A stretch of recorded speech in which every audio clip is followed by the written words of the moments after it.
मान्छेलाई चिन्यो भने सागर बन्छ, चिनेन भने बगर बन्छ। आज मान्छेको समस्या के भइरहेको छ? आफूलाई नचिन्ने, अरूलाई चिन्ने हिँड्ने, अरूको बारेमा कुरा गर्दै हिँड्ने, आफ्नो बारेमा केही पनि नजान्ने। यो ठुलो समस्याको रूपमा, एउटा रोगको रूपमा, मान्छेको एउटा रोगको रूपमा उत्पन्न भएको छ। आफूले आफूलाई चिन्दैन, अर्कोलाई यसो र त्यसो भनेर हिँड्न हामी चाहिँ माहिर बनेर हिँडिरहेका छौँ। त्यसैले मैले यस सन्दर्भमा मैले किन चाहिँ जोड दिएर भन्ने छु भने हामीले आफैलाई चिन्न पहिलो प्रयत्न गरौँ। जब आफूले आफैलाई चिनिँदैन, अरूलाई कहिले पनि चिनिँदैन।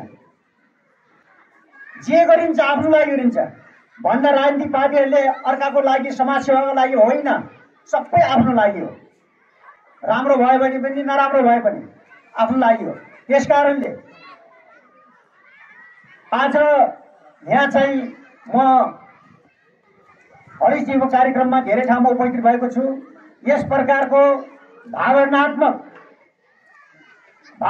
रूपले रुवावासी सबै ठाउँमा गराउनुहुन्छ।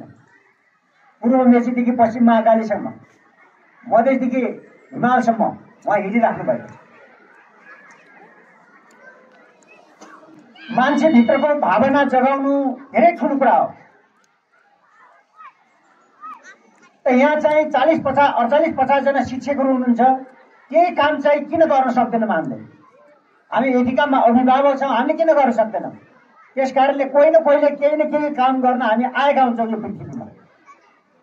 हरिशले यतिका यहाँ चाहिँ कार्यक्रमहरू गर्नुभयो, तर हरिशले एउटा चिज गर्न सक्नुहुन्न। उहाँले मोबाइल बनाउन सक्नुहुन्न। उहाँको मोबाइल बिग्रियो भने त्यो मोबाइल पसलमा लैजानुहुन्छ। सबै मान्छेले सबै काम गर्दैन। त्यसैले आज चाहिँ भावना यहाँ चाहिँ प्रस्फुटन गराउनु भयो। यसको निम्ति हरिश ओलीलाई म विशेष धन्यवाद दिन चाहन्छु। यद्यपि भावना जगाउनु ठुलो कुरा हो, तर भावना सबै कुरा होइन थियो। यो कुरा पनि म भन्न चाहन्छु कि भावना सबै कुरा होइन, जगाउने कुरा मुख्य हो, तर सबै कुरा होइन। सबै कुरा हो ज्ञान।